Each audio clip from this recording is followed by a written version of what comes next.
Yes. Just to show it, to show it's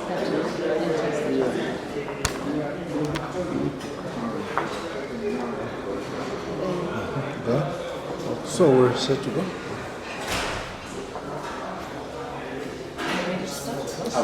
Should I go first? Yes. Yeah. So my name is Ronald, the Independent Magazine here in Uganda. Just wanted to find out first why you are here. So we are here from the EITI International Secretariat, that's the Extractive Industries Transparency Initiative, to follow up an assessment we made of how well is Uganda progressing under the EITI since it was formed in 2020. Yeah, and who are you engaging in this field?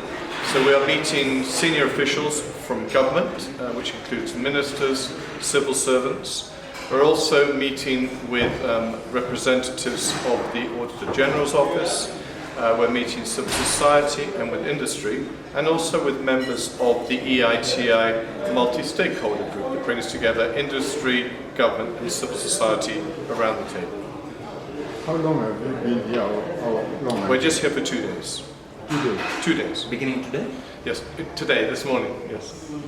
So what is your overall observation? You met these government officials.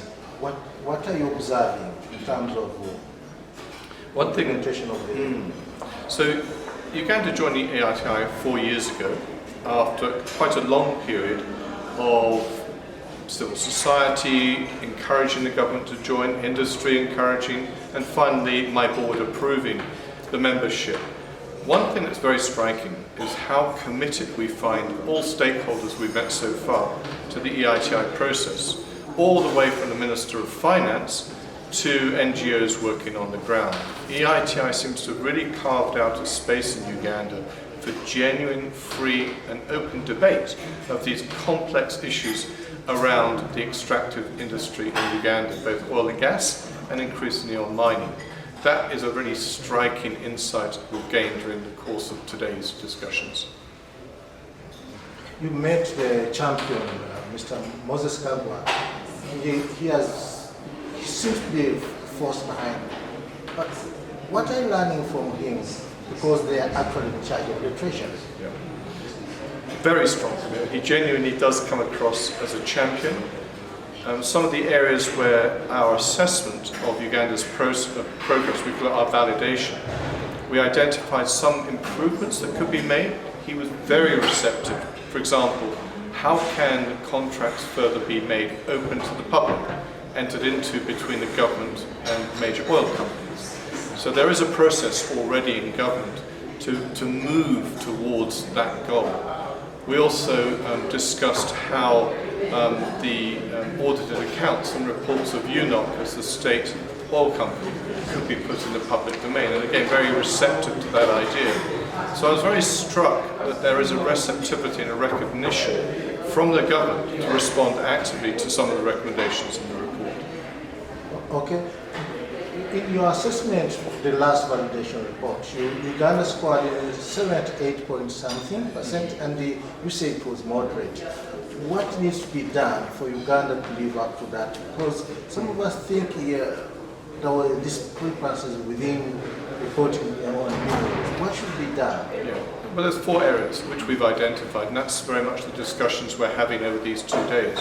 So yes, one is demonstrating real progress on making contracts disclosed in the public domain. So that needs to happen. Not just for those 2 companies, but across the sector. It will take some time, but we hope by the next validation in 3 years' time, that will be a genuine improvement and therefore push up the score.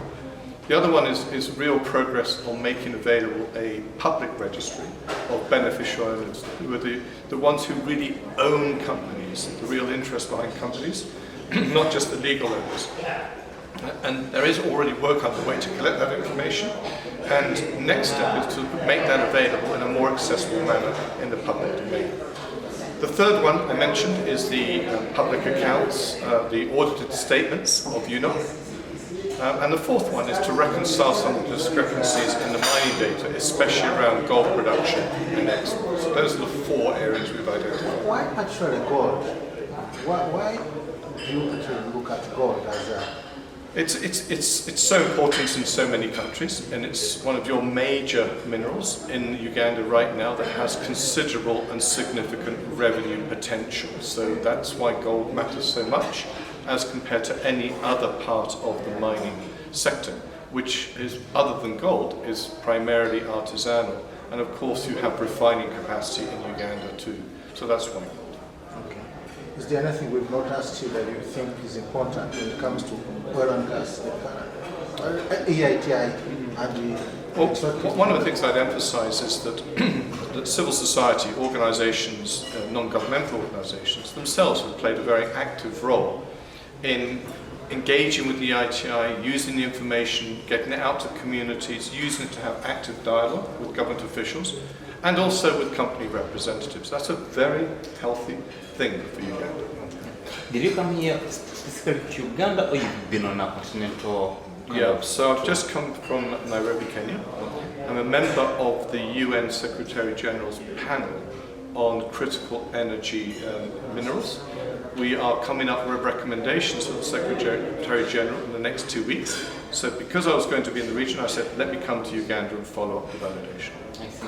I think there's something you said in the meeting when you were talking to us about the minister asking you a particular question, that what is in it for Uganda, or what are the benefits of Uganda during the EITI. I found that interesting that it came from a minister. Was that a tricky question, or he really asked it genuinely? He asked it genuinely. Really? No, it's very good. I mean, I think he wants to, not because he was questioning, but he wanted to hear it from me. How is Uganda going to benefit from the EITI? I think it's a good question to ask, because it reconfirms the reasons why Uganda signed up: to enhance revenue potential from the sector, to invest in public services for Ugandan citizens. Secondly, to be able to attract more investment into the sector to create jobs. And thirdly, to build greater trust among citizens. And those are very much part of the EITI core mission. So it allowed me then to reconfirm those reasons as a global norm, but one that is highly relevant to Uganda's current interests. Okay. And finally, from me, going forward, what do you expect from Uganda, from the government, going forward? We hope that it will see genuine progress in its commitment to addressing those 4 areas identified earlier, and to continue supporting the multi-stakeholder process and recognising the importance of preserving this space for public dialogue and media oversight. Thank you so much. Good.